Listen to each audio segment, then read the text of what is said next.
तो देश में चौथा लॉकडाउन लग गया है, जो कि 31 मई तक जारी रहने वाला है। करीब 2 महीने से ठप पड़े देश को खोलने की प्रक्रिया आज से शुरू हो रही है। लॉकडाउन के चौथे चरण के लिए केंद्र सरकार ने नई गाइडलाइंस भी जारी की है। और देखिए इस गाइडलाइंस में क्या क्या है, ये हम आपको बताने जा रहे हैं। इस गाइडलाइन की सबसे बड़ी बात यह है कि इसमें बहुत सी चीजों को खोलने की छूट दी गई है। इनमें दुकानें भी शामिल हैं और दफ्तर भी शामिल हैं। यानी पिछले 40 दिन से ऊपर के वक्त में जो घर में आपने बिताया वो खत्म होने जा रहा है। कोरोना संकट के बीच देश को एक नई रफ्तार देने के लिए बड़े फैसले हुए हैं। आप भी जानिए कि आज से आपके शहर में क्या खुलने वाला है और क्या रहेगा बंद।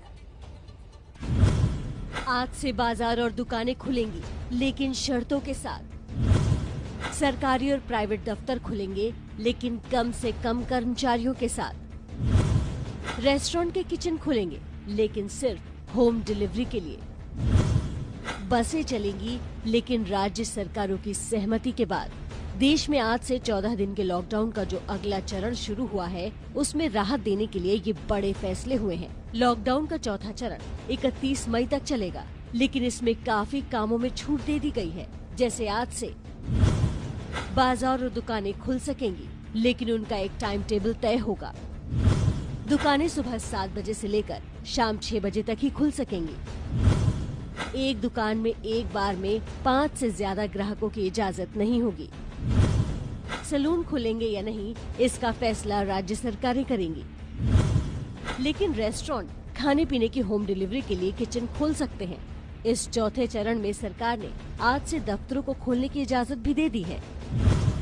सरकारी और प्राइवेट ऑफिस आज से खुल सकेंगे, लेकिन कम से कम कर्मचारियों के साथ। किसी भी सरकारी और प्राइवेट कर्मचारी को सुबह 7 बजे से शाम 7 बजे तक ड्यूटी पर जाने के लिए पास की जरूरत नहीं होगी।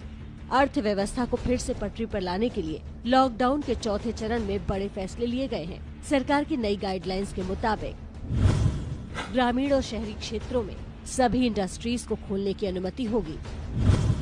शहरी और ग्रामीण दोनों क्षेत्रों में निर्माण कार्यों को बिना किसी पाबंदी के शुरू करने की इजाजत दे दी गई है। कृषि, बागवानी, पशुपालन जैसे कामकाज को भी इजाजत दे दी गई है। इसी तरह खेल परिसर और स्टेडियम बगैर दर्शकों के खोले जा सकेंगे। जो ऑनलाइन कंपनियां हैं, वो अब सभी सामानों की डिलीवरी कर सकेंगी। पिछले 3 लॉकडाउन की वजह से कई शादी ब्याह समारोह नहीं हो पाए थे। इसके लिए इस लॉकडाउन में कुछ शर्तों के साथ इजाजत मिली है। नई गाइडलाइंस में साफ लिखा है कि विवाह संबंधी समारोह में 50 से ज्यादा मेहमान शामिल नहीं होंगे। इसी तरह अंतिम संस्कार में ज्यादा से ज्यादा 20 लोग ही शामिल हो सकते हैं। ये सारी व्यवस्थाएं केंद्र की ओर से जारी गाइडलाइंस में दी गई हैं। अभी राज्य सरकारों की ओर से अलग से गाइडलाइंस जारी होनी है। चलिए अब आपको अगली खबर दिखाते हैं। अब सबसे बड़ा सवाल ये आता है कि आना जाना कैसे होगा। क्या बसों की आवाजाही शुरू होगी? आप दफ्तर कैसे जाएंगे? आप ये जानना जरूर चाहते होंगे कि आप अगर दफ्तर के लिए आज से निकलते हैं तो क्या आपको टैक्सी मिल जाएगी, कैब मिल जाएगी, क्या 4 व्हीलर 2 व्हीलर चल रहे हैं, इजाजत मिली है कि नहीं मिली है। देखिए, जब बाजार दफ्तर खुल रहे हैं तो एक सवाल आपके मन में ये भी होगा कि क्या bike, cycle rickshaw, auto rickshaw को परमिशन मिलेगी। इस तमाम सवालों का जवाब हमारी इस रिपोर्ट में है। बाजार खुलेंगे, दुकानें खुलेंगी, दफ्तर खुलेंगे, इंडस्ट्री खुलेगी, लेकिन लोगों की आवाजाही कैसे होगी? दुकानदार अपनी दुकान तक, ग्राहक बाजार तक और कर्मचारी अपने दफ्तर तक कैसे आ जा सकेंगे? इस सवाल का जवाब सब जानना चाहते हैं। लॉकडाउन के चौथे चरण के लिए सरकार ने जो नई गाइडलाइंस जारी की हैं, उसमें ये सब तय करने का जिम्मा राज्य सरकारों के ऊपर छोड़ दिया गया है।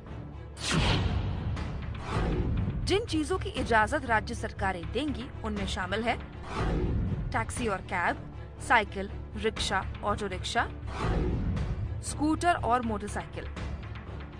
इसी तरह चौथे चरण के लॉकडाउन में दूसरे राज्यों में फंसे लोगों को निकालने के लिए भी राज्य सरकारों को छूट दी गई है। नई गाइडलाइंस के मुताबिक